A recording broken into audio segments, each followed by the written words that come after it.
యుగం అంతమైపోయినా మారని కొన్ని విషయాల్లో ఇదొకటి. అదేంటి తెలుసుకునే ముందు మీకు తెలుసు కదా, సబ్స్క్రైబ్ చేసుకోండి. ఆడవాళ్ళే ఆడవాళ్ళకి శత్రువులట. కొన్ని విషయాలు వింటుంటే అది నిజమేనేమో అనిపిస్తుంది. పిల్లలైనా హస్బెండ్ అయినా మంచి అనుకోండి వాళ్ళ అకౌంట్లో వేసేసుకుంటారు. అదే చెడు అయితే మదర్ లేక వైఫ్ అకౌంట్లో వేసి వాళ్ళని బ్లేమ్ చేస్తారు.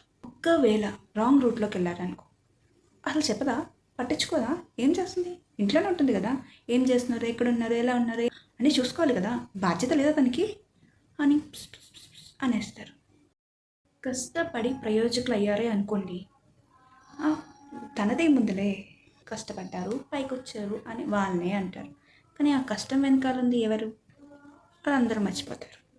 మంచి చెప్పే టైంలోనేమో చెప్పనివ్వరు, చెప్పినా వినరు, వింటున్నా విన్నెవరు.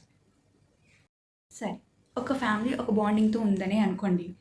ఓ పిల్లల్ని మొగుడిని కంట్రోల్లో పెట్టేసింది, మొగుడిని లొంగ తీసేసుకుంది, మార్చేసుకుంది అని ఇట్లా మాట్లాడేస్తాం మనమే. మగాడు ఎలా ఉన్నా భార్య మార్చుకోవాలి అంటారు, కానీ నిజానికి ఎవరిస్తున్నారు అవకాశం మార్చుకోవడానికి? హ్యాపీగా ఉన్నా తట్టుకోలేము. తన బాధలో ఉందని తెలిసినా మనమేం చేయలేకపోయినా పుండె మీద కారం చల్లినట్టు మాట్లాడతాం. అసలు ఎందుకు ఇలా? మన దాన్ని మనం చూసుకున్నాం కదా, ఏమంటారు? కామెంట్ చేయండి. మీరు చూసారా నేను ఇలాంటి ఉంటారు. బై.